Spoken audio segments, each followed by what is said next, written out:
Bonjour et bienvenue à votre podcast Éducation Famille. Mon invitée de cette semaine est la cofondatrice et directrice générale de l'organisme Défis sans limite, voué à l'organisation de sorties sociales pour les personnes âgées de 18 ans et plus avec ou sans handicap physique.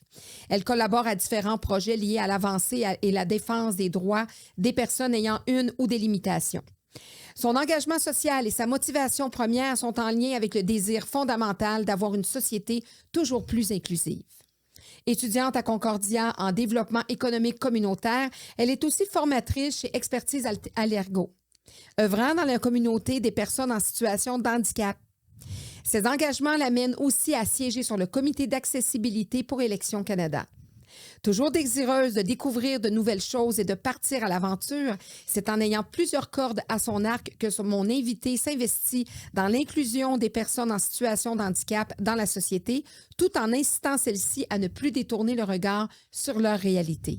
Bienvenue à Maude Massicotte.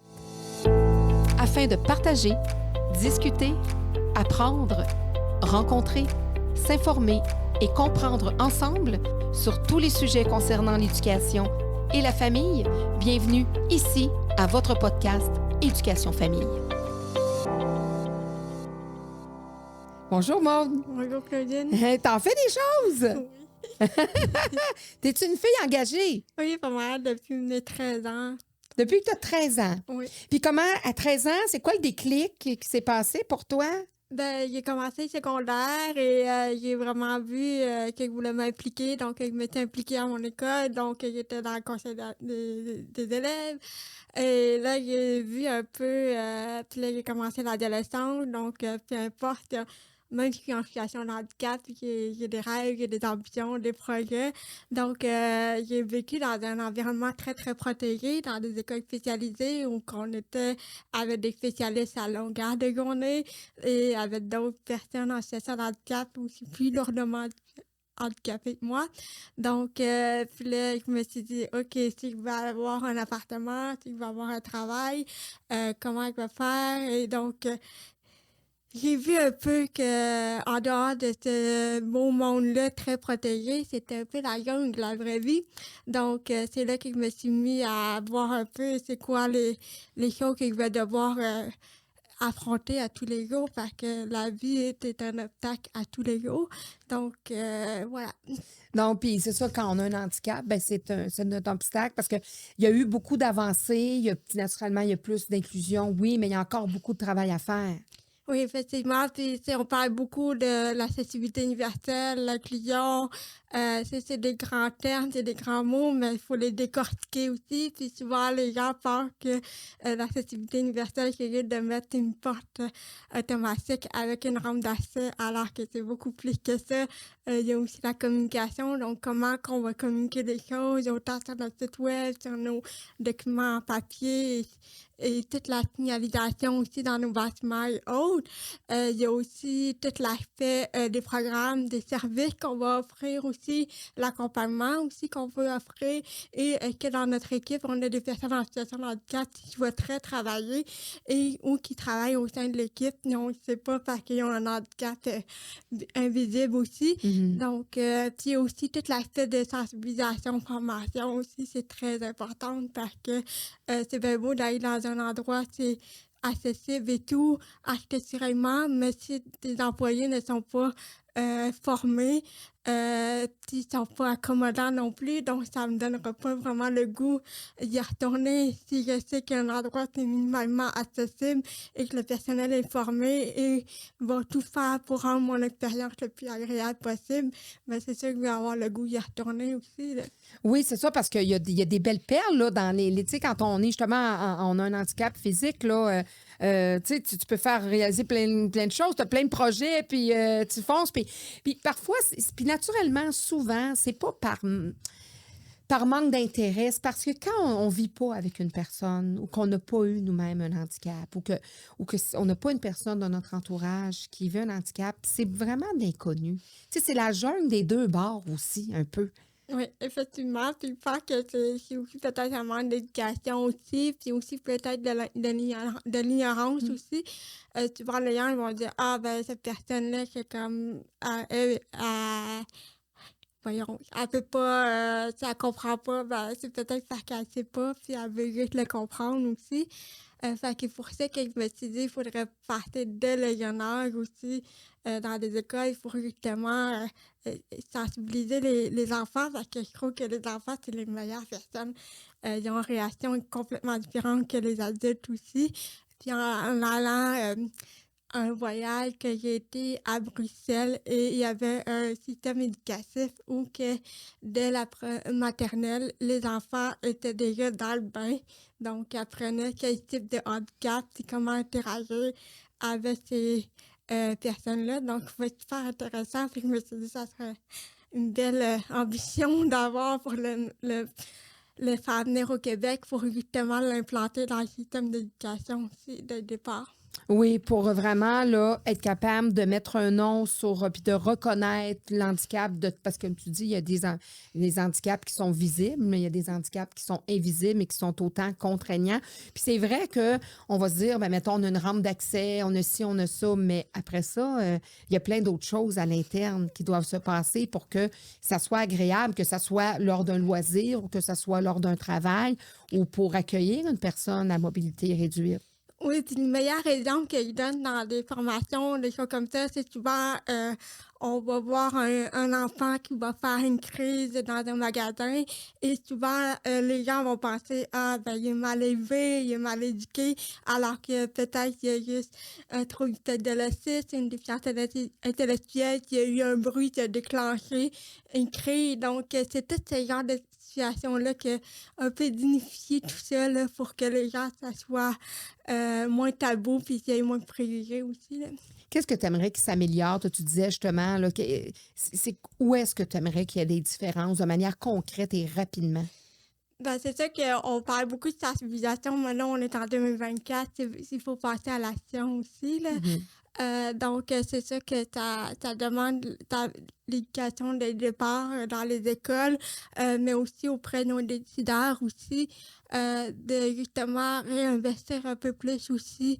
C'est comme j'ai parti mon organisme, c'était dans le but de répondre à un besoin qui n'était pas répondu par les instances gouvernementales, parce qu'après 18 ans, le gouvernement coupe les allocations pour avoir des accompagnateurs, accompagnatrices pour faire des activités et autres. C'est sûr que souvent, les parents l'utilisaient avant 18 ans pour du répit, pour les aider à souffler un peu aussi ou engager un professeur à la maison ou quelqu'un pour les soutenir. Mais c'est sûr qu'après 18 ans, les gens sont moins lourdement handicapés que moi, qui ont l'ambition d'aller travailler, de faire du bénévolat, d'avoir une participation sociale. Ben, on est coupé de ça aussi. Donc, il fait en sorte qu'on a un peu laissé à nous-mêmes, à tout ça, déjà que tous nos services de réadaptation sont coupés. En plus de ça, donc ça devient qu'on est isolé aussi de la société également. Là.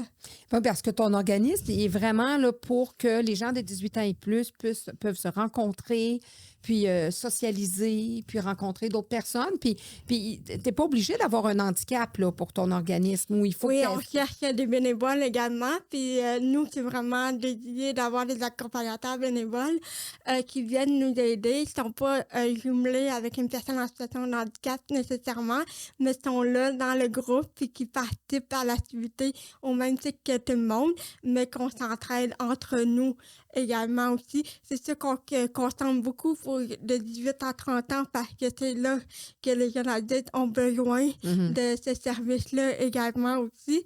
Mais c'est sûr que je voulais aussi, c'est les bénévoles, c'est de monsieur, madame, tout le monde. Donc, dans tous les domaines différents, ils ne voulaient pas nécessairement des personnes qui étaient dans le domaine médical, réadaptation.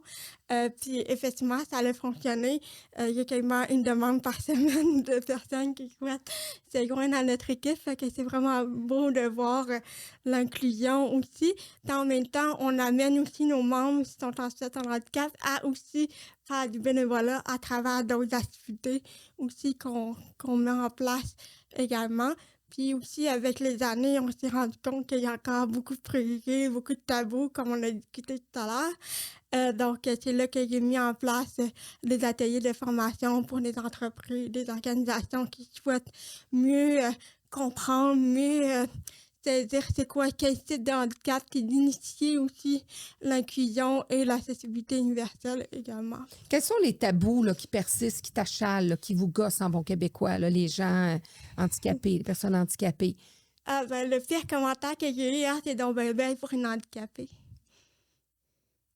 Oui, ça c'est Toi, très... tu as eu ça hier comme commentaire. Oui, tu vois, j'ai ce commentaire-là. Il faut que le moins clair répond, il faut être là pour être handicapé.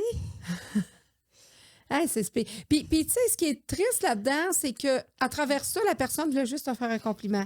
Elle voulait être gentille. Il n'y avait aucune méchanceté. Oui. C'était pas mais c'est ça. C'est des fois dans... Il y a un autre outil aspect, c'est souvent, on le sait, on ne se le cachera pas, on est dans une société très, très individualiste, on est dans la performance, on est dans la beauté, puis souvent, les gens vont associer le fauteuil à une déficience physique, alors que moi, je mets une place en fauteuil et pas en fauteuil. Donc, ils vont tout de suite mettre l'étiquette que qui est en fauteuil, une déficience intellectuelle. Ah. Ils vont me parler de façon très infantilisant, pardon. Donc, où ils vont parler beaucoup plus fort parce qu'ils vont voir qu'il y a un appareil auditif aussi. Donc, ils vont exagérer l'articulation de leurs lèvres. Donc, c'est ça, c'est ce genre de situation-là aussi. Qui sont agaçantes pour vous. Ouais. Parce que c'est parce que ça vous... Est-ce que c'est parce que ça vous remet constamment votre différence? Oh oui, exactement. À tous les jours, ça peut être simplement que l'hiver, c'est l'enfer, c'est avoir une borne de neige, juste traverser le trottoir, puis qu'ils viennent de ramasser la neige, mais ils l'ont tout mis où que la rampe d'accès, ou ça peut être bien des choses, ou une personne qui va stationner avec une place pour de vignettes ou personne en situation de handicap. Ça, on peut en parler, hein? Puis souvent, il y en a qui ont des vignettes parce qu'ils vont voyager un membre de la famille. Mais quand ils vont faire leur épicerie chez Costco ou ailleurs, ils utilisent la vignette. Ils n'en ont pas de besoin, là. Parce que la vraie personne handicapée n'est pas dans le camion. Ça, là, c'est pas correct, ça. Non, effectivement. Puis, tu sais, Parce qu'il y en a beaucoup que c'est comme ça, là. c'est pas pour rien qu'on le sait, parce que souvent, c'est parce qu'on veut éviter des accidents, réduire aussi le risque de chute également, réduire aussi la fatigue aussi pour les distances également aussi. Donc, c'est assez... Puis aussi, il y aurait besoin aussi plus de place également, nécessairement dans le stationnement commercial, c'est quand même bien, mais c'est dans les rues et les choses comme ça. Encore une fois, il en manque aussi, donc c'est de plus en plus, on va voir des sensibilisations de tout ça, mais c'est pas assez également. Là. Fait que c'est toujours des petits irritants. Puis même justement, quand on s'est rencontrés au Salon de la Femme, tu étais avec ton fauteuil parce qu'effectivement, là, ça va plus vite. T'étais avec ton jet, là, c'était fait plus les allées plus vite. Mais puis là, t'étais intéressée, j'ai trouvé ça bien parce que t'es venue vers nous, puis t'as dit, ben moi, j'aimerais ça, puis tout ça. Puis moi, tu vois, la première chose, je t'ai dit, ben mes studios, vu qu'on est dans un sol, on n'a pas accès. Tu sais, des fois, les bâtisses, ça peut pas toujours fonctionner. Puis tu m'avais dit, ben non, moi, je peux me déplacer sans mon fauteuil. Puis je dis, ben là, oui, tu sais. Des fois, c'est ça, c'est en se parlant, la communication est importante. Puis de part et d'autre, c'est de pas justement être irrité ou d'aller un petit peu plus loin dans la conversation puis dans la découverte de l'autre aussi.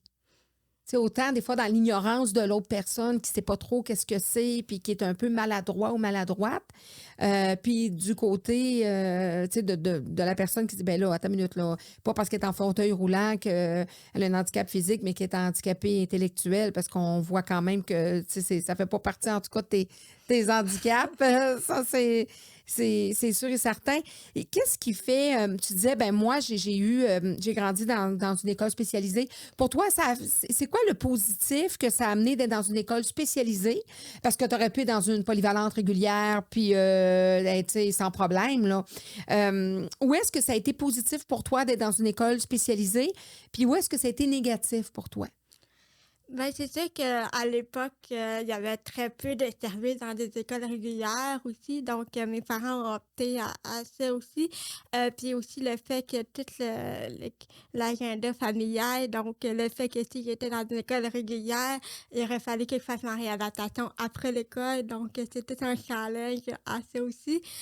Donc c'était le fait d'avoir ma réadaptation en même temps mon éducation aussi. C'est sûr que ça a amené du positif parce que, bon, ben, je faisais tout dans ma journée, dans ma semaine, selon mes thérapies. Hem Et je côtoyais d'autres personnes qui avaient des handicaps similaires que moi ou plus, lourdement en situation de handicap.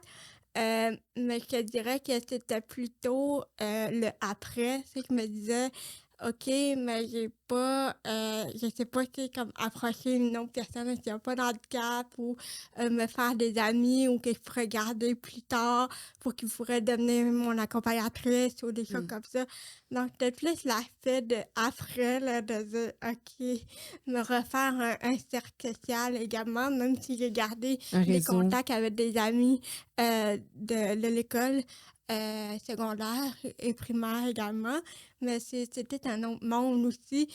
Puis il y a des amis qui ont décidé d'avoir des enfants, il y en a qui sont en situation de handicap également, sont allés au marché du travail, il y en a qui ont été à l'université, au cégep ou donc c'est vraiment très, très varié aussi, là. Est-ce que tu as des frères et sœurs? Oui, j'ai une sœur, 2 ans et demi plus jeune que moi. Est-ce qu'elle a un handicap? Non. OK. Toi, c'est à la naissance? Oui, donc malheureusement, l'accouchement s'est mal déroulé. Je suis née à terme, puis donc ils ont décidé de faire une césarienne d'urgence, aussi. Donc je suis, décédée et je suis revenue, donc ils m'ont réanimée, 2 à 3 fois. Puis, ils m'ont dit: «OK, si tu es capable de survivre pour la 1re nuit, on l'amène à Saint-Justine le lendemain». Que j'ai eu mon premier tour d'ambulance en moins d'un jour Ah! à Saint-Justine et ils m'ont transférée vraiment au département de personnes qui avaient besoin des soins comme un bébé prématuré. Ah! Donc, Hey, tu vas me faire pleurer. il y Ah! avait j'étais le plus gros bébé de toute la gang.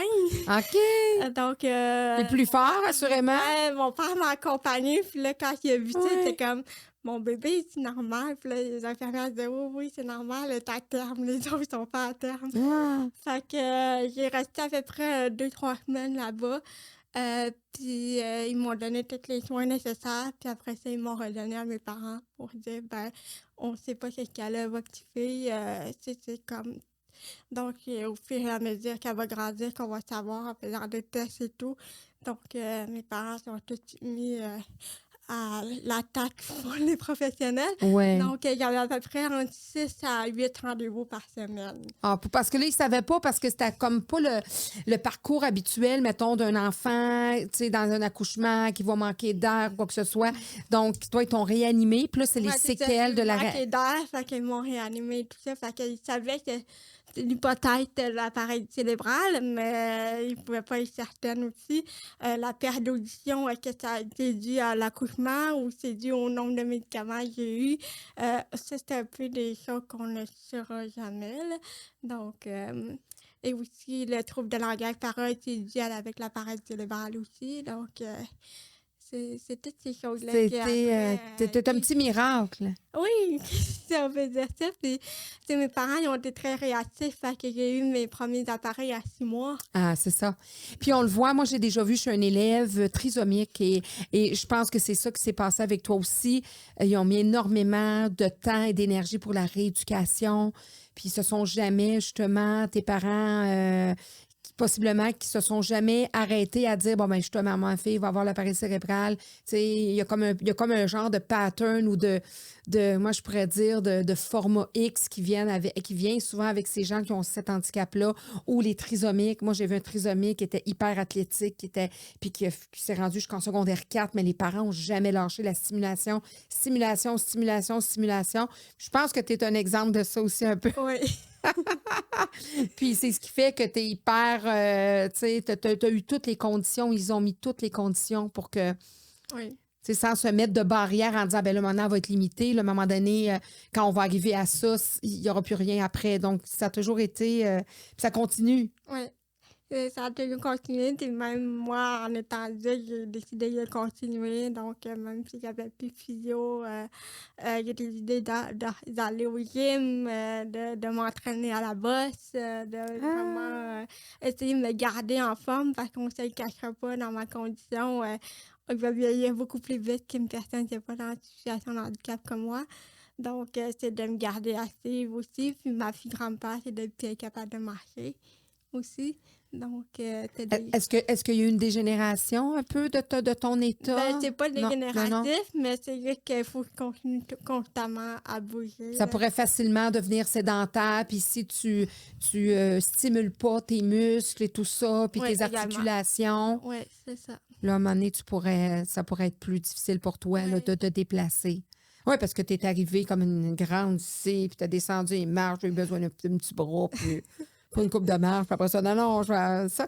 Mais, tu sais, ça prend, puis je pense que dès ta naissance, tu sais, écoute, tu sais, t'as été réanimée, puis t'es une force de la nature, là, Puis, tu as une jeune sœur, tu as une jeune, donc tes parents, c'est quoi la relation que vous avez, ta sœur et toi? Comment...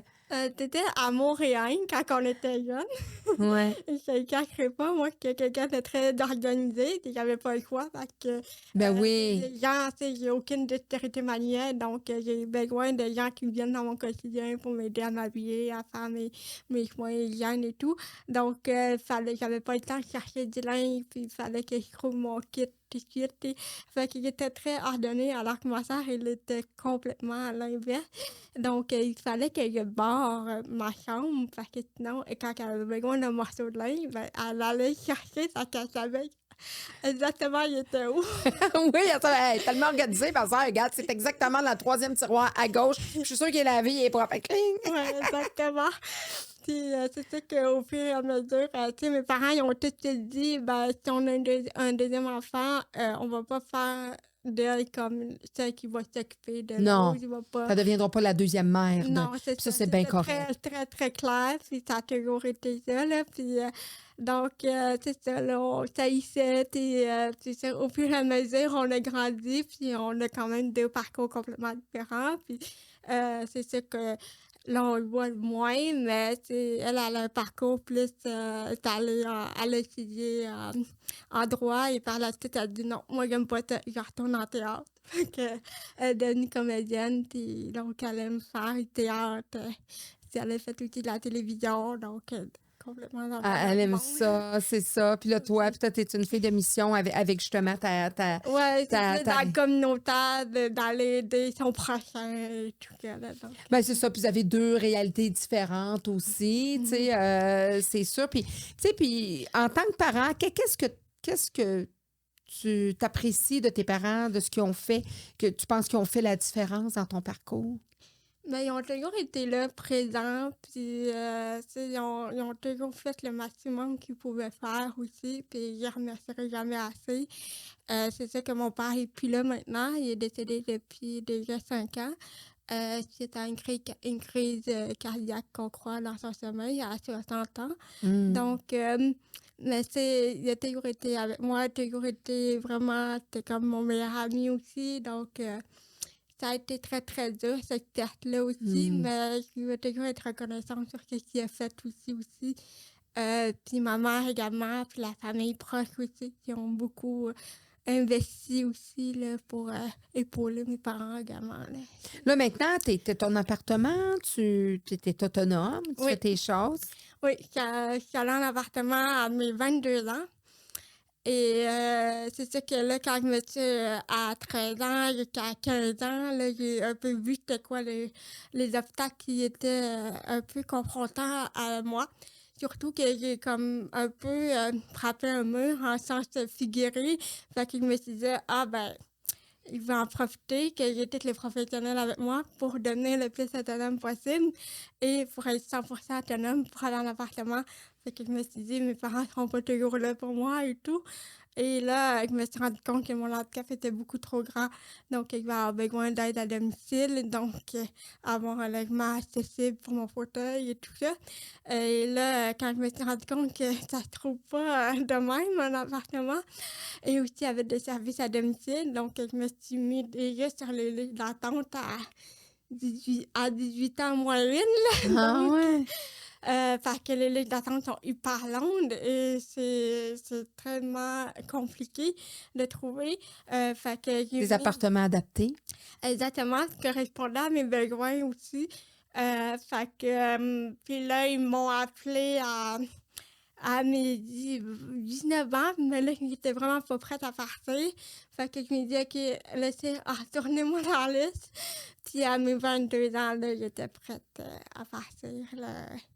Donc, Fait que tu as un appartement adapté, tu vis oui, ben, ça, seule? c'était plus dans une ressource alternative où OK. que les services étaient déjà sur place et on était 15 locataires avec des espèces de grands studios. On n'avait pas de cuisine complète, on mangeait tout le monde ensemble, puis ils s'occupaient du ménage, du lavage et tout Ouais. ça, des repas. C'était vraiment bien parce que, tu sais, j'avais jamais vécu ça, j'avais jamais vécu c'était quoi être en appartement. Donc, c'est une très première belle expérience. Mais là, quand j'ai commencé à avoir un copain, c'était plus la même histoire. Donc, c'était toujours, fallait demander la permission quand il venait, fallait demander la permission pour qu'il vienne dormir chez moi parce qu'il y avait un règlement où il fallait avoir pas plus que 16 dormeurs dans la bâtisse. On était 15. Mm. Donc, j'étais comme un peu, la direction, c'était comme les gérants d'hôtel, là, de Ouais. dire, Ben ouais. j'étais pas la seule qui avait un copain ou une copine, donc là, ça devenait compliqué. Puis il y a eu la pandémie qui est arrivée, que j'étais très, très isolée aussi, donc on les a vraiment mis dans le même bateau que les personnes âgées. Mm. Donc, pas sortir, même si on habitait tout seul, comme le gouvernement Legault disait, vous pouvez recevoir une personne si vous habitez seul. Mais là, il disait, oui, vous avez de l'aide à domicile, ça compte pour une personne de plus. Bref, je vous épargne le détail, mais ça a été une période très, très sombre pour moi. Et là, il avait mis mon nom pour une autre liste pour avoir un autre appartement 1 an et demi avant la pandémie. Et finalement, j'ai décidé en juin 2021, ils m'ont appelé pour me dire qu'il y avait une place. Puis j'ai comme, oh yes, je la prends. Donc là, c'est vraiment un appartement dans un immeuble avec des logements communautaires. Et il y a 10 logements réservés à un OBNL qui s'appelle Habitation Pignon-sur-Eau, où que, c'est eux qui s'occupent de trouver le personnel pour les services pour 10 locataires qui habitent dans l'immeuble. Ah, fait que c'est bon. Fait Donc, que là, on t'es est bien. vraiment dans la communauté, on est vraiment chez toi dans ton propre appartement, 3,5, et on reçoit nos services pour la Puis nourriture. une personne qui fait la tournée de ces 10 appartements-là. Ouais, c'était, on a trois employés, c'est plancher 24 heures sur 24. Là. Puis est-ce que tu as toujours ton copain? Oui. Oui, Ouais. donc ça fait longtemps que vous êtes ensemble. Oui, ça va faire 6 ans au mois de juillet. Est-ce qu'il a un handicap? Je dirais que non, mais moi, je dis que oui, parce qu'il y a TDAH. Puis aussi, malheureusement, il y a eu un accident à 8 ans, il s'est fait frapper par un auto, donc traumatisme crânien, et c'est vraiment... donc, c'est ça qui nous a rapprochés, parce qu'on avait un peu un parcours similaire, on a connu le même centre de réadaptation et tout OK. ça. Vous êtes rencontrés où? On s'est rencontrés, c'est vraiment à tout hasard. Je cherchais des bénévoles pour mon organisme, puis j'ai une de mes amies qui a parlé de ça à une autre de ses amies, puis elle nous a mis en contact. Puis à l'époque, c'est en 2017, j'étais vraiment pas là-dedans pour avoir un copain et tout ça. J'avais d'autres implications. Puis je l'avais fait venir dans un café pour faire son entrevue bénévole. Finalement, ça a duré 3 heures. Puis on a regardé de tout et de rien. Puis là qu'on a vu qu'on avait beaucoup de choses en commun. Puis après ça, il est venu 2-3 fois faire du bénévolat. Puis là, tout le monde me disait, il y a quelque chose sur toi, il y a quelque chose sur toi. J'étais comme, oui, peut-être, mais je suis pas là-dedans. Puis là, finalement, la vie a fait qu'on ne s'est pas croisés pendant 1 an et demi.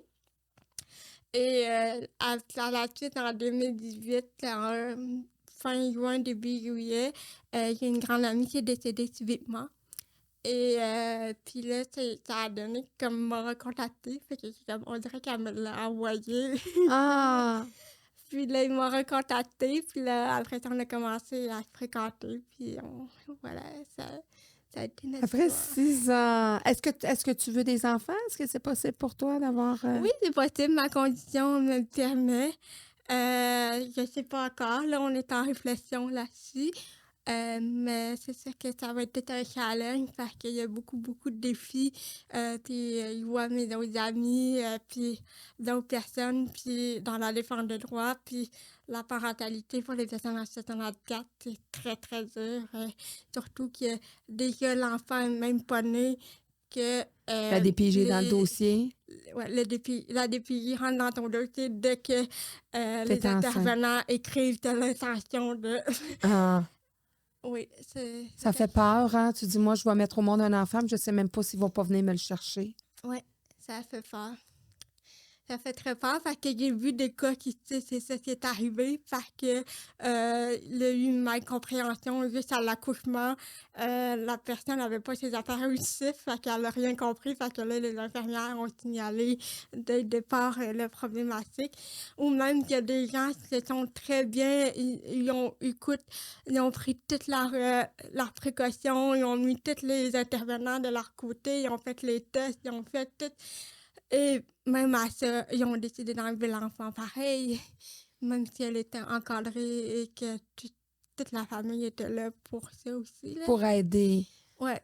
Ouais. Puis des fois, le père ou, tu sais, ou la mère n'est pas nécessairement en situation de handicap Oui, non c'est plus. ça. Puis, tu sais, il y en a qui sont en situation de handicap toutes les deux. Oui. Puis ils peuvent très bien fonctionner aussi pareil. Et puis ça fait mal, c'est des humains. Si tu mets au monde un enfant, puis ça veut pas dire qu'il va être handicapé non plus, cet enfant-là. Non, effectivement, c'est ça. Mais c'est ça que il y a encore beaucoup de combats à faire parce qu'après, il faut s'en occuper de l'enfant. Donc, oui, on a tous les outils grâce à, par exemple, de Lucie Bruno, qui est une équipe exceptionnelle d'ergothérapeutes qui vont nous donner des outils, tout ça, pour nous aider. Mais après ça, ben, si on a besoin de quelqu'un juste pour faire le rôle de quelqu'un qui viendrait m'aider, m'a donné le bain de l'enfant, c'est pas gagnant. Ben non. Parce qu'en ce moment, le gouvernement, c'est la personne en situation de handicap qui a besoin et non la personne en situation de handicap qui veut assumer son rôle de mère ou de père. Juste de dire, d'engager quelqu'un pour faire ça, on n'est pas encore rendu là. C'est triste pourtant parce que ça veut pas dire que ça peut pas être des bons parents. Puis, Ouais. tu sais, d'être. Ouais, c'est ça. Quand on dit que des fois l'inclusion est là, mais elle n'est pas là. Oui, effectivement, c'est d'autres histoires de personnes qui ont sourémiées aussi également, se sont fait enlever leur enfant parce qu'ils n'ont pas été capables de communiquer avec les intervenants à l'école. Donc, ou ça peut être simplement une personne trouve peut-être de l'autisme aussi. Donc, donne pas assez d'amour, mais c'est peut-être qu'ils nous donnent de l'amour d'une autre façon. Ben Donc, ouais. je trouve que c'est comment essayer d'aller vraiment dans le fin fond des choses aussi. Je sais que la DPJ essaie d'être ouvert là-dessus, mais il y a encore beaucoup, beaucoup de travail à faire là, avec la défense des droits aussi. Puis on commence à justement en parler. Fait qu'on parle beaucoup des enfants en situation de handicap. On fait beaucoup, beaucoup, beaucoup d'éducation, beaucoup d'investigation avec eux, mais on parle très peu des parents qui sont en situation de handicap qui veulent élever un enfant. Oui, c'est ça, parce que ça pourrait faire des belles familles, justement. Tout à l'heure, tu disais, moi, je me suis rendu compte que j'ai toujours besoin de quelqu'un pour m'aider, d'avoir... mais bon, ça a été longtemps tes parents qui se sont occupés de toi, tu sais, qui t'ont aidé dans ton hygiène personnelle. Est-ce que tu as déjà eu à voir d'autres personnes, tu sais, comme quand tu étais en appartement et tout ça? Mais quand ton corps de jeune femme change, puis tout ça, là, ça se vit comment, ça? Ben, c'est sûr que même quand j'étais chez mes parents, puis là, j'étais quand même, me sentais mal à l'aise que mon père m'aidait encore, puis lui, il le comprenait très bien, il était mal à l'aise aussi. Ma mère, elle le comprenait moins bien. Pour elle, c'était comme, ben, voyons, c'est ton père. Mais je sais, mais c'est pas pareil. Non. Fait que là, je me suis dit, ben, il voudrait que ça soit juste toi. Puis là, c'était comme, non, c'est impossible. Ben, j'ai dit, OK, il va demander au CLSC qui viennent m'aider. Justement, j'ai besoin de savoir c'est quoi aller vers quelqu'un d'autre. Mhm. Donc, puis là, les autres, ils sont comme, ben, voyons, tu sais, les autres, ils voyaient ça comme une honte qu'il aille vers le CLSC, là, dire, ben, voyons, on est capable de Puis une crainte aussi sur quelle la personne tu vas tomber qui va. Oui, exactement. Puis là, je savais qu'il allait en appartement bientôt, fait qu'il voulait quand même voir de quoi. Fait que, on se le cachera pas, c'est très rigide. Donc, moi, quand j'ai commencé, j'avais ma douche à 4 heures l'après-midi, après l'école. Parce que j'étais dans un secteur où c'était juste des personnes âgées et le CLSC avait mis comme règlement plus de douche après 4 heures. Là, j'étais comme, OK, mais quand il C'était va pas aller au ta marché réalité. ici, là, c'est correct, il va à l'école, il peut arriver pour 4 heures, mais après ça, il peut rien faire, il peut pas sortir, dire il va aller m'entraîner ou aller voir les amis, il va être en pyjama à partir de 4h30. Tu sais. Donc, puis là, ça a fait la job pendant 1 an et demi, 2 ans, fait que là, après ça, j'ai fini l'école, là, j'ai commencé à travailler. Là, je me sentais mal à l'aise de dire à mon patron, écoute, il faut que je parte à 2 heures pour aller chez nous à 4 heures Faut prendre ma douche. pour prendre la douche. Fait que là, c'est là que j'ai commencé à comprendre le mécanisme de défense de droit. Puis là, c'est là que j'ai parlé à ma travailleuse sociale. Après ça, elle m'a dit, ben désolée, je ne peux rien faire. Là, j'ai écrit à son patron plus haut, encore plus haut. Il m'a rendu au top du top pour me faire dire, OK, c'est beau, on va te le donner à 9 heures. Ça va être le plus tard qu'on peut. Fait que là, j'avais au moins une douche du lundi au jeudi. Quelqu'un venait m'aider. Il était chanceux, il y avait toujours la même personne, mais ça aurait pu être des personnes différentes. Puis quand j'étais en vacances, il m'envoyait des agences, je ne savais pas trop comment. Donc, j'ai dû dealer avec toutes sortes de monde qui avait un background différent aussi. Puis là, c'est ton intimité, là. Oui, fait que le fait que quand je disais que j'ai frappé un mur, puis j'ai dit, OK, je vais avoir besoin d'aide toute ma vie, ça veut dire qu'il faut que je fasse une croix sur mon intimité, là. Donc, il y a toujours quelqu'un de différent. Donc, là, je suis en appartement, il y a plusieurs personnes. Je dirais qu'il y a à peu près 6 à 8 personnes différentes par semaine qui rentrent dans mon intimité. Pour te laver, puis tout ça. Puis Ouais, t'es ça m'aider à me déshabiller, m'aider à me laver les cheveux, enfiler les bras, tout ça, là, me coiffer, m'aider à préparer des Est-ce que c'est repas. toujours des femmes? Oui, ben, moi, j'ai toujours demandé des femmes, mais j'ai déjà eu des hommes, puis j'ai vraiment manifesté mon malaise et tout ça. Puis on me disait, ben, désolée, c'est comme pas le choix. Puis là, c'est comme, ben, parce que l'autre aussi est mal à l'aise, fait que ça marche Ben oui. pas, là. Ben non. Tu sais. Puis là, on a déjà mis les... Ah, ben, il t'a fait quelque chose. C'est comme, non, il a fait sa job, là. Je suis pas en train de dire qu'il est arrivé quoi que ce soit. Fait que déjà là, on était dans l'histoire de MeToo et tout, là. Donc là, c'était comme, oh my God. Ah non, puis ils veulent se protéger, c'est ça. C'est pas tous les hommes qui aident les gens Ben, handicapés exactement. Puis, qui sont. puis C'est pas aussi, ça. à un moment donné, un moment donné, une directrice m'avait dit, ah, on a un homme, tu sais, ça se peut que ça soit lui, puis inquiète-toi pas, il est prêtre. Je suis comme, ouais, C'est un homme pareil. Puis c'est un homme pareil, là, je m'en fous qu'il soit prêtre dans une autre vie ou quoi que ce soit. Mais c'est ça, c'est ça. Puis on s'entend que c'est pas un critère, puisqu'il y a des prêtres qui ont fait bien des affaires pas correctes. Fait que madame, je pense qu'elle avait pas lu, grand journaux, elle. Non, vraiment pas. Fait que j'étais comme, ben là. Fait que, mais c'est sûr que moi, je demande des femmes, mais c'est sûr que ça pourrait m'arriver. T'as pas le contrôle là-dessus, mais est-ce que tu pourrais à ce moment-là refuser carrément ton bain?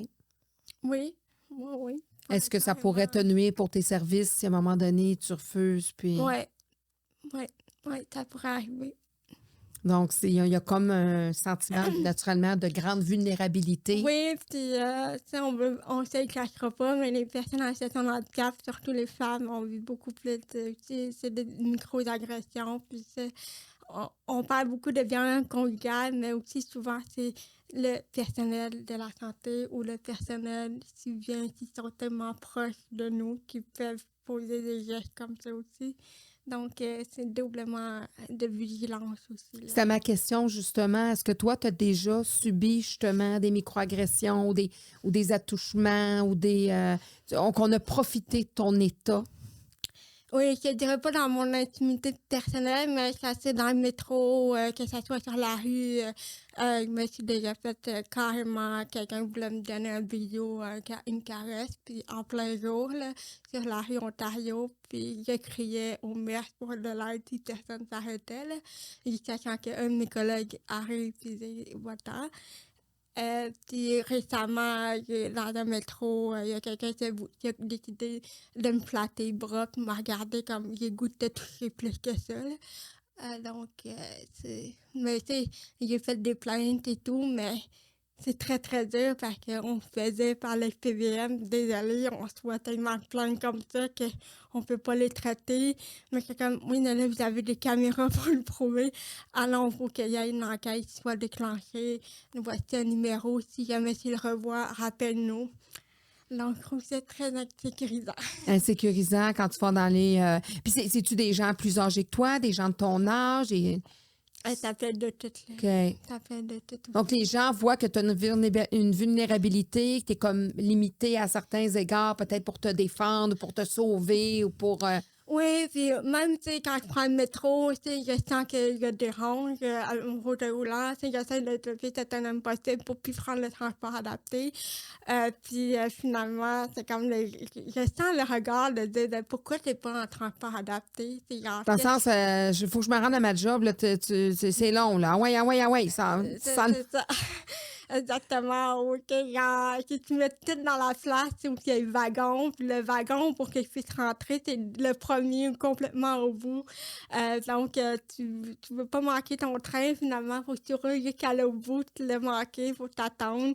Les pires, c'est quand c'est les heures de pointe, là, parce que le monde se ramasse en moton, fait qu'ils te laissent pas passer, fait que... Puis te bouscule, puis se rend pas compte. Ça doit arriver, là, tu sais, quand tu te déplaces justement sans fauteuil. Ouais, exactement. Ou quand je regarde sur l'application de la STM, puis ils ont oublié de mentionner qu'à Berry-Cam, l'ascenseur marchait pas.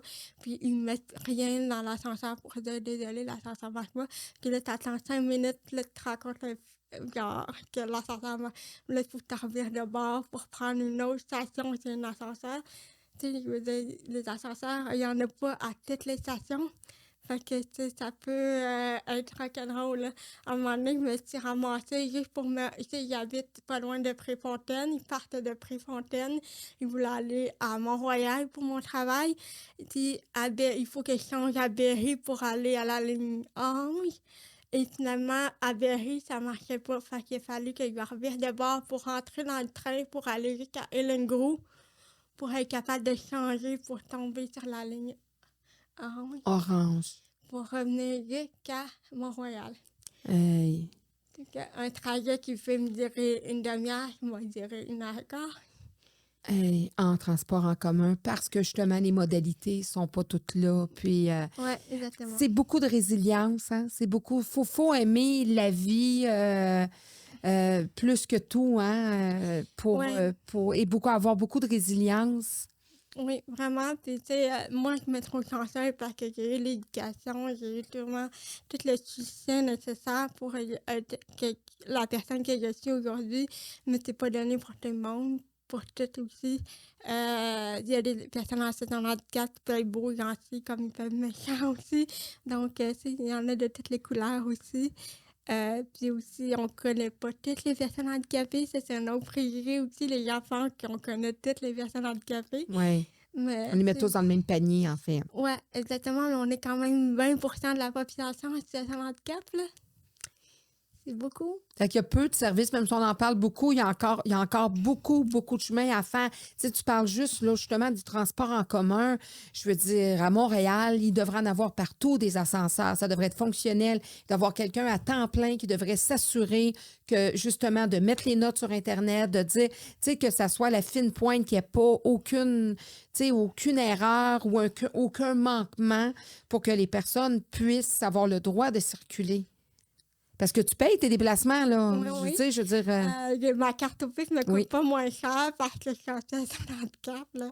Tu sais, c'est un autre préjugé aussi, là. Ben, ça aussi, vous n'avez pas tout gratos, là. Non, non.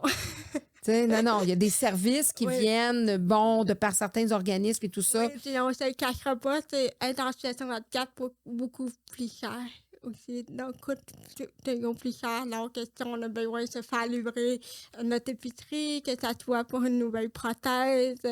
Moi, mes appareils auditifs, moi, il faut que j'aille au privé. Ça va me coûter entre 8 à 10 000 à tous les 5-10 ans, dépendamment de tout ça. C'est pas gratuit, là, c'est pas payé par... Non, non. C'est certaines choses qui sont payées, mais si tu veux vraiment la fine pointe, c'est vraiment la qualité aussi. Oui, c'est ça, là. Il donne le basic. Il donne, Oui. puis si tu veux quelque chose de plus Oui, efficace. Tu sais, là, il vient de sortir la prestation fédérale pour c'est de 200 $ de plus par mois. Moi, je disais, ben, on est content, on peut pas cracher sur de l'argent, mais c'est quand même 6 $ par jour de plus, c'est très peu. Mhm. Et c'est la bienvenue, mais ça va pas avancer. Puis aussi, ça, c'est au fédéral, ça veut dire que ça, c'est partout au Canada, mais nous, au Québec, on a déjà le revenu de base pour certaines personnes. C'est moi qui suis censée, j'ai un salaire, mais tu sais, son salaire social, comment ça va s'arrimer tout ça? Est-ce que Québec va décider de l'enlever? Coupé parce qu'il y a un revenu supplémentaire. Exactement. Donc, c'est toutes ces questions-là qu'on se pose ici, là. La défense des droits aussi. Toi, tu travailles, tu dis que tu as un emploi, tu travailles, qu'est-ce que tu fais comme travail? Ben, je suis directeur général de ma OK, tu fais ça à temps plein. Oui. OK, donc c'est à plein temps vraiment que tu fais ça. Donc, Ouais. c'est l'organisme là qui peut générer ton... Depuis 2021, après, je suis à temps plein. Mais avant, j'étais bénévole depuis 2015.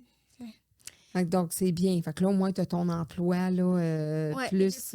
j'ai fait plusieurs emplois, fait que ça m'a permis de voir un peu c'est quoi, là, surtout dans le domaine des personnes en situation de handicap. Oui, puis là, tu étudies aussi, tu es toujours étudiante, là, puis c'est en lien aussi avec ton travail, le développement économique communautaire. Oui, c'est un de mes collègues de travail qui m'a parlé de ce programme-là à Concordia, puis c'est vraiment dédié pour les intervenants qui travaillent dans le communautaire ou dans différents domaines, qui veulent faire une différence.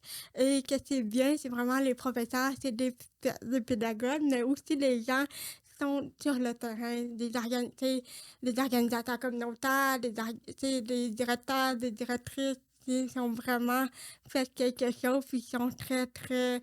à gauche aussi, là, donc ils vont beaucoup aller à la défense de droits, puis de faire les faire changer. On parle aussi de capitalistes ici, donc c'est vraiment, puis qu'est-ce qui est bien, c'est on est vraiment sur le terrain, on apprend vraiment, OK, c'est quoi faire un plan de business, c'est quoi les impacts, comment les évaluations, tout ça, donc j'adore ça, puis on a une cohorte de 10 élèves. Et c'est vraiment bien parce qu'on est dans des backgrounds complètement différents. Puis là, on se challenge entre nous. Puis après ça, on fait des travaux d'équipe et tout ça. Puis après ça, on remet ça. Fait que je trouve qu'il y a une belle façon d'apprendre. Ça te permet aussi d'agrandir ton réseau social, puis de voir, tu sais, de voir de... Oui, parce que jamais j'aurais pensé d'aller à l'université. Je suis tellement pas une fille d'école. J'ai toujours été un peu autodidacte là-dessus aussi, là. C'est jamais trop tard. Oui, fait que, tu sais, j'ai eu des très bons professeurs dans mes écoles. Il y avait toute la volonté, mais il y avait tellement de jeunes à s'occuper, puis beaucoup plus, avec des incapacités beaucoup plus lourdes que moi. Donc, c'était plus la Toi, tu passais un peu sous le radar, ouais. Donc, puis aussi, j'ai fait des tests aussi, pas, la paralysie cérébrale, ça l'a touché neurologiquement aussi, donc il y avait quand même des défis en mathématiques et tout, fait que je me suis dit, quand elle a tapé sur le petit clou, puis ça fonctionne pas, on va aller voir ailleurs, là, puis faire quelque chose, fait que c'est là que j'ai décidé de faire mon réseau contact le plus rapidement possible, là. Puis de pouvoir être active. Tu disais aussi, justement, tu sièges sur le comité d'accessibilité pour Élections Canada. C'est quoi ça? C'est que lorsqu'il y a des votes... Non, c'est vraiment... j'ai été dans Élections Québec aussi. J'ai fini mon mandat il y a quelques années. C'est vraiment un comité qui a été mis en place par Élections Canada et c'est vraiment dédié sur les questions d'accessibilité. Donc, on se rencontre à peu près 1 à 2 fois par année, 2, 3 jours, soit à Montréal ou à Ottawa. Et on se réunit puis on répond aux questions de l'équipe s'ils sont en train de mettre en place justement pour les prochaines élections ou autres pour des candidats en situation de handicap qui souhaiteraient être candidats. Et on leur donne vraiment le feedback aussi puis la rétroaction de qu'est-ce qui s'est passé, qu'est-ce qui se passe sur le terrain pour justement rendre ça le plus accessible possible. Puis aussi, dans mon introduction, je disais, parce que tu nous disais, dans ta mission aussi, c'est vraiment d'inciter, tu sais, c'est ça, là, dans la phrase, je disais, tout en incitant celle-ci à ne plus détourner le regard sur leur réalité. Tu sais, dans le sens que oui, tu veux faire des actions pour améliorer le sort des gens handicapés, mais aussi, tu veux un peu fouetter les gens handicapés pour dire là, arrêtez de détourner le regard sur votre propre réalité. Oui, dans les 2 sens, là. Aussi, à travers mon organisme avec les membres, les rendre le plus autonomes possible aussi. Là. J'ai vu des évolutions de personnes qui n'étaient pas en appartement, qui n'avaient pas de travail. Puis grâce à nous, on aurait été capable de les pousser jusqu'à bout aussi. Ou juste de sortir de chez eux sans leurs parents. C'est tout un exploit aussi. Donc, c'est vraiment d'aider ces personnes-là aussi également. Puis en même temps, d'aider monsieur, madame, tout le monde à voir c'est quoi qu'on est une personne à part entière.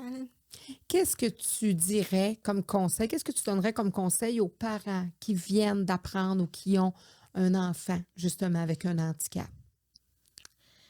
Je dirais d'aller chercher de l'aide, c'est de pas, souvent on a tendance à s'isoler. C'est vraiment d'aller chercher le plus d'aide possible, d'aller poser des questions, de ne pas avoir peur d'avoir des questions idiotes, parce que souvent on a tendance à dire « Oh my God ».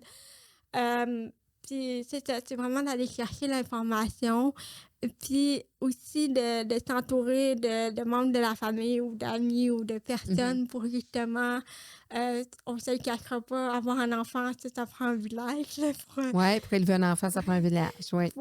pour élever tout ça. Fait que c'est de vraiment... puis il existe tellement, tellement de ressources pour les enfants, là, surtout en bas de 18 ans. Donc, prenez-les, là, puis des outils de faire confiance aux professionnels aussi, également. Okay. Puis aux jeunes qui ont justement, là, aux jeunes adultes comme toi, là, qui ont une situation de handicap. Venez visiter notre site web, venez nous voir aussi. Tu penses que c'est de dire oui. Moi, ça a été la clé, ça a été de dire oui à toutes les opportunités qui s'est présentées à moi. Ça a été ça, mon réflexe. Tout le monde me dit à un moment donné, coudonc, on le voit partout. C'est comme, oui, j'essaye de découvrir c'est quoi que j'aime, c'est quoi que je veux, c'est quoi mes passions, c'est quoi mes motivations.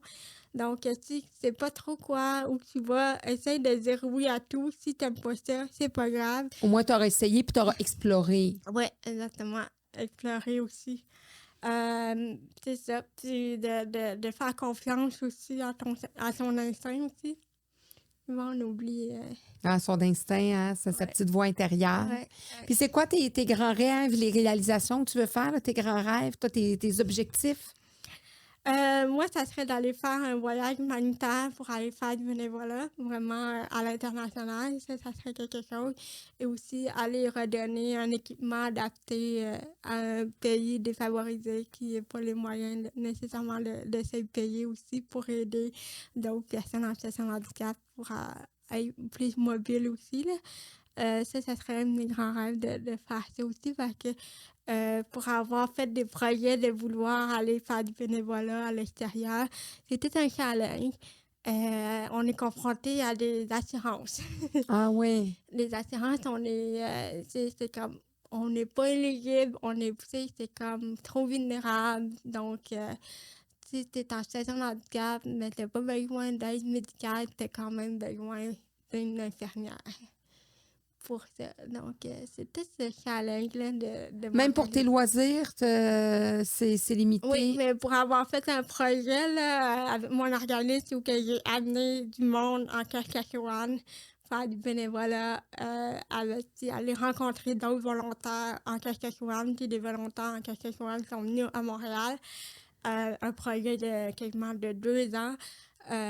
C'est très puis vraiment, on est venu faire du bénévolat en Saskatchewan. Puis finalement, c'était dans un camp accessible qui accueillait des personnes en situation de handicap. Puis on fait comme ah non, non, c'est beau, restez, faites, amusez-vous. Non, non, on est là pour faire du bénévolat. Donc, déjà, la mentalité qu'une personne en situation de handicap fasse du bénévolat, c'est comme, oh my God. C'est eux autres qui ont besoin de bénévolat. Ils ne devraient pas en faire, tu sais, dans la mentalité. On en voit de plus en plus avec le défi sportif à Dargo Oui. et tout ça. Mais dans un contexte où on n'est pas dans une communauté de personnes en situation de handicap, c'est ça que je souhaite le plus aussi. Puis aussi de faire grandir mon organisme également, puis offrir aussi de l'accompagnement bénévole individuel parce qu'il y a un grand besoin, parce que justement, une personne qui veut aller voter a besoin de l'accompagnement ou juste aller faire son épicerie. Oui. T'as simplement... de se sentir aussi vraiment dans la société, pas être isolé. Oui, puis juste voyager, parce que, tu sais, moi, je suis vraiment une grande voyageuse. J'ai beaucoup voyagé, j'ai eu la chance de voyager, mais ça me coûte comme une personne qui partait en double. Ah. Donc, il doit payer pour l'accompagnatrice, il doit payer son billet d'avion, il doit payer l'hébergement, la nourriture, même le service qu'il me rend. Donc, ça coûte, la facture, elle devient très, très salée, là. Donc... Quand toi, tu voyages, il faut que tu paies pour une autre personne, il faut que tu paies son temps et tout ça. Oui. Fait que c'est sûr que c'est bien beau d'avoir un accompagnateur gratuit dans certains, comme Biodôme, Jardin botanique, musée. C'est génial, mais c'est pas dans tous les pays qu'il y a ça. C'est pas dans tous les endroits aussi. Fait que... fait que si tu veux aller en Europe, si tu veux aller en Italie, il faut que tu te prennes... Ouais. À un moment donné, j'ai déjà été en France à mes 30 ans. J'ai dit, OK, je vais me trouver quelqu'un déjà là-bas. Comme ça, j'arrive pas à payer l'avion. Évite la fille. Je me suis rendu compte que c'est l'accompagnement de l'aéroport pour personnes en situation de handicap. C'est très, très difficile. Et puis, ils savent pas comment s'y prendre. Ils sont capables de t'amener de la porte jusqu'à la porte A. Il n'y a pas de problème. Mais si tu as 2-3 heures à niaiser dans l'aéroport avant de prendre ton prochain vol, tu sais pas quoi faire avec toi, là. T'es comme, as-tu faim? Puis tu es allé aux toilettes, on t'amène aux toilettes. OK, on va t'amener à où il y a la nourriture. Puis bye-bye, ils s'en vont, puis ils te laissent là. Là, je me suis ramassée avec mes valises. J'ai une chance que j'avais gardé le fauteuil roulant qu'ils m'avaient prêté pour mettre mes valises dedans. Puis j'ai poussé mon fauteuil roulant jusqu'à la prochaine porte d'embarquement. Après, 2 minutes après, il y a quelqu'un. Vous êtes Madame Mascotte? Oui. Ah, je vais vous accompagner jusqu'à votre siège. Oui, j'avais besoin de toi avant. C'est quand même un petit peu oui, effectivement. Puis aussi, quand tu voyages dans un autre pays, ça se peut qu'il y a des turbulences, ça se peut que ton avion est partant et tout. Et moi, j'ai failli, c'est surtout le retour de la France jusqu'au Portugal, de Portugal à Montréal. Il n'arrêtait pas de retarder l'avion. Puis là, c'est comme, ma gueule, je vais dû être obligée de passer 24 heures au Portugal tout seul pour attendre le prochain vol. Puis j'ai personne pour m'accompagner, comme personne. Finalement, je suis arrivée de justesse.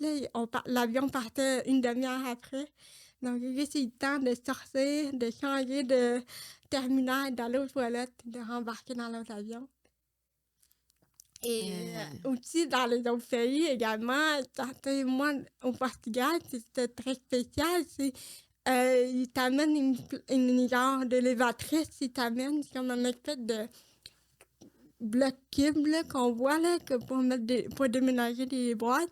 Mais ils ont mis des fenêtres, ils ont mis des chaises. Fait que c'est comme si tu rentrais dans une boîte, puis là, ils t'assoient là-dedans, puis là, ils te promènent sur la piste pour t'amener jusqu'à un autre. Comme si c'était un bagage. Ouais, quasiment.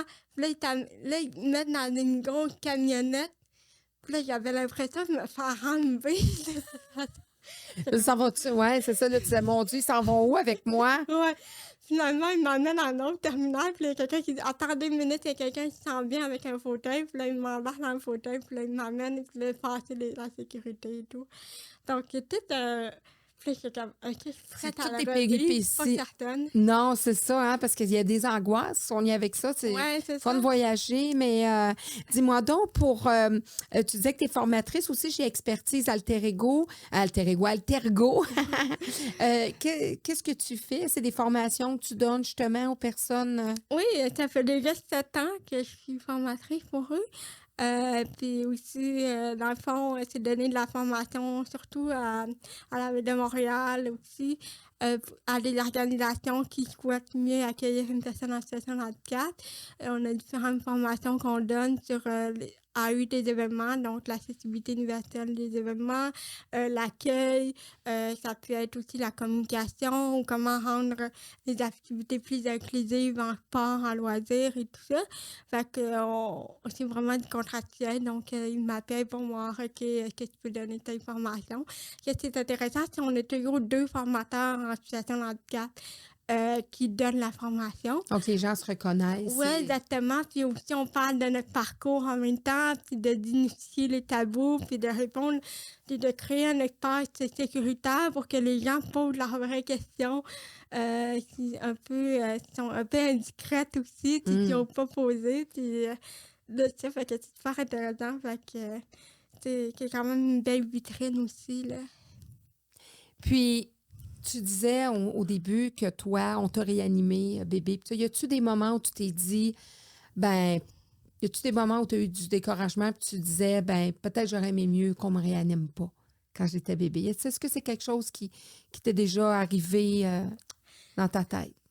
Ben, non, ben, c'est pas de me réanimer, mais c'était plus de pourquoi je suis en situation de handicap. Oui. Comment Pourquoi ça moi? ouais, pourquoi moi? C'est sûr, c'est clair. C'est comme, tu sais, quand je me dis, donc, la préposée s'est pas pointée parce qu'elle a décidé de pas rentrer ce matin, ou, tu sais, c'est genre toutes ces petites fractions, tu sais, ou que ça soit que, genre, ma vie est au quart de tour, c'est la spontanéité, j'ai pas le droit, tu sais. Oui, j'en ai un peu parce que je suis quand même assez mobile, puis j'ai un copain, puis ça, mais sinon, la spontanéité est pas là à la place, là. Donc, c'est tout ça. Puis aussi, à tous les jours, le regard, tu sais, les micro-agressions, de dire, OK, mais c'est pourquoi, là, genre, pourquoi j'ai à endurer ça? Puis peut-être la charge mentale. Ça, c'est ça qui me fatigue le plus, là, c'est la charge mentale, là, de toujours prévoir, OK, demain, j'ai tel déplacement, est-ce que la ligne de métro va arrêter, l'ascenseur va être correct. C'est toutes ces petites choses-là, tu deviens vraiment qui mangent là, ton énergie, là, c'est pas Parce que c'est vrai possible. qu'on parle souvent de la charge mentale des mères, mais la charge mentale des personnes handicapées qui doivent toujours prévoir le déplacement, l'hiver, le déplacement, etc. Comme tu dis, la spontanéité n'a pas sa place. Vous savez, là, j'ai le goût d'aller au resto, moi. Tu sais, dans une heure, une demi-heure, je suis rendue au resto. Donc, c'est d'apprécier. Tu sais, les personnes comme moi, tu sais, c'est d'apprécier la chance qu'on a. Puis des fois, tu sais, on la vit pas assez, cette chance-là. Puis, donc, mais tu sais, les personnes comme toi disent, ben garde moi, c'est des moments où c'est plus difficile.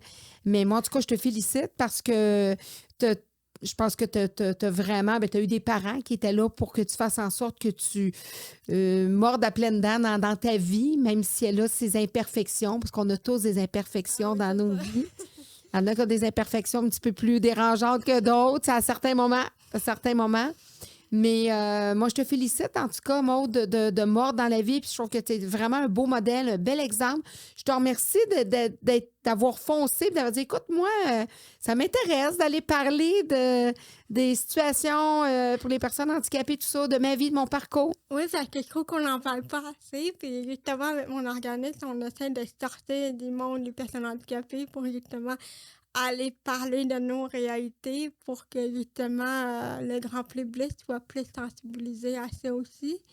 Puis que ça ne devienne plus un sujet tabou, puis que ça dérange aussi, là.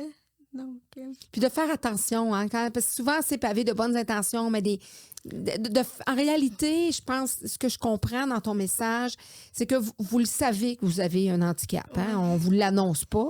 Donc, on n'a pas besoin, par nos gestes quotidiens, de vous le rappeler constamment, même si c'est pavé de bonnes intentions. Oui, effectivement. Puis, je pense que les manières les plus respectueuses, c'est de demander est-ce que je peux t'aider. Déjà, là, c'est vraiment un très grand pas que vous faites.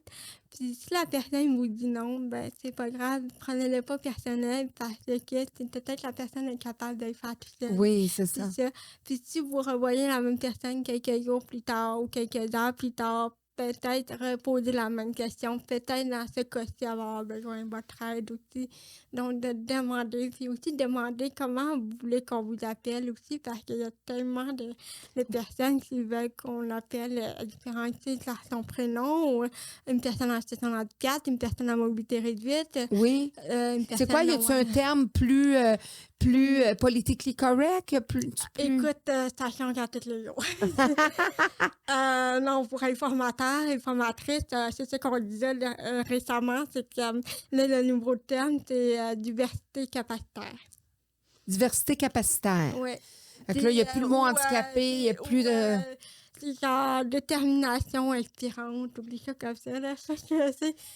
Donc, je dirais de dire à la personne, si vous mettez toujours le mot personne avant, et ça marche aussi pour les personnes LGBTQ+, aussi. Oui. Puis, pour avoir vraiment suivi des formations en communication, puis j'ai remarqué que le mot personne, c'est la façon la plus respectueuse que je pouvais Donc, on avoir. dit personne à mobilité réduite, personne handicapée. Oui, exactement. Puis c'est sûr que ça dépend. Personne à mobilité réduite, ça peut être comme toi, si jamais tu décides de... tu tombes, puis tu as la fille fracturée pour quelque... Ça fait de toi une personne à mobilité réduite pour un certain temps, mais ça fait pas de toi une personne en situation de handicap. Non. Ça, c'est super important. OK, il y a une nuance. OK. OK. Si on est dans une population de plus en plus vieillissante, donc c'est pas toujours les personnes aînées, ils vont se déclarer en situation de handicap parce qu'ils pensent pas, puis ils veulent pas, ou l'orgueil est là-dedans aussi. Mais eux sont plus en mobilité réduite, tandis qu'une personne qui est vraiment en situation d'handicap, elle est plus en situation de handicap parce que c'est là, puis c'est pas une mobilité qui commence à réduire. Oui, c'est ça. Mais c'est sûr que si ça persiste, la personne aînée va devenir une personne en situation de handicap, mais il faut vraiment que ce soit un professionnel de la santé qui mette l'étiquette là-dessus aussi. Se désinformer aussi, puis comme tu dis, là, si déjà à l'école, on peut déjà savoir, être capable de mettre un nom, les bons mots, reconnaître aussi justement les différences chez certaines personnes, que ce soit physique ou intellectuelle, ça fait une bonne différence. C'était une belle rencontre, Maude. J'espère qu'on a fait quand même le tour de ce que tu voulais, ce dont tu voulais parler. Mais peut-être juste une dernière chose, surtout de souligner la Semaine québécoise. Oui, ben oui. De quelle date à quelle date la Semaine québécoise? Donc, la Semaine québécoise des personnes handicapées, c'est du 1er au 7 juin prochain. Donc, il y a une série d'événements de plusieurs organismes qui sont dans le domaine du handicap. C'est vraiment une semaine qui est faite par l'Office des personnes handicapées du Québec, donc le PHQ. Donc, on va faire plusieurs activités. Même notre organisme aussi, on fait plusieurs activités durant cette semaine-là. Fait que n'hésitez pas à aller voir ce qui se passe là, puis aller vous informer aussi auprès de cette belle clientèle et cette belle communauté. Oui, puis on va mettre justement le podcast juste quelques jours avant cette semaine-là. Donc, on va l'annoncer, là, que c'est une semaine importante, puis tu vas être active cette semaine-là encore plus. Oui. Tu vas être vraiment engagée. Tu sais, Maude, je ne sais pas si tu sais, mais je remets un diplôme à tous mes invités. Oh! Oui, alors, donc, tu auras ton certificat. Hein? Alors, certificat d'engagement décerné à Maude Massicotte pour sa détermination et sa persévérance à vouloir améliorer constamment les situations, pour la fondation de l'organisme Défis sans limite, pour son implication auprès des personnes avec ou sans handicap, pour la formation continue qu'elle entreprend en lien avec son engagement social, pour sa collaboration à la défense des droits des personnes ayant une ou des limitations, pour tous les nouveaux projets, les nouvelles découvertes ainsi que les grandes aventures qui l'attendent, pour ses actions concrètes à s'assurer que notre société soit davantage inclusive, pour la vie dynamique et engagée qu'elle se dessine et réalise. Ah, merci. Merci, Maude. Puis je te dirais, si j'avais su ton histoire à ta naissance, je dirais bien aussi pour vraiment la détermination puis ton désir de vivre et de faire la différence sur notre planète. C'est pas pour rien. Je pense que c'est pas pour rien que tu es revenu. Non, effectivement, je pense que moi, je suis très spirituelle et je dis que je pense que je suis venue pour faire une différence. Puis c'est pas pour rien. Puis je pense que j'ai fait tous les métiers du monde avant d'être venue. Puis malheureusement, d'être en situation de handicap, là, je suis comme vraiment voulu mettre un peu la main à la pâte. Là, Oui, c'est ça. Tu devais venir changer le monde, en tout cas, oui, à ta façon. C'est à petite échelle aussi. Oui, ben je pense que c'est déjà une grande échelle parce que tu t'impliques pas mal déjà malgré ton jeune âge puis tu n'as pas fini. Je pense qu'il y a de belles années devant toi. Je te souhaite de réaliser tes rêves. Je te souhaite un jour que tout soit mis en condition pour que la peur, la crainte peut-être d'être un jour maman soit là. Dans le sens que j'espère que ça va beaucoup évoluer là-dedans. On a démystifié beaucoup de choses. Tu m'as fait apprendre, me fait grandir sur cette situation-là là, que vous avez. Donc, je te remercie beaucoup d'avoir pas insisté parce que tu t'es juste présenté puis on n'a pas besoin d'insister, beaucoup de se faire insister pour recevoir des gens intéressants, mais déjà d'avoir ouvert une porte et d'avoir eu l'intérêt à venir me rencontrer, j'en suis très honorée, ma chère Maude. Je te souhaite une belle continuité. Merci de m'avoir reçu, Pauline.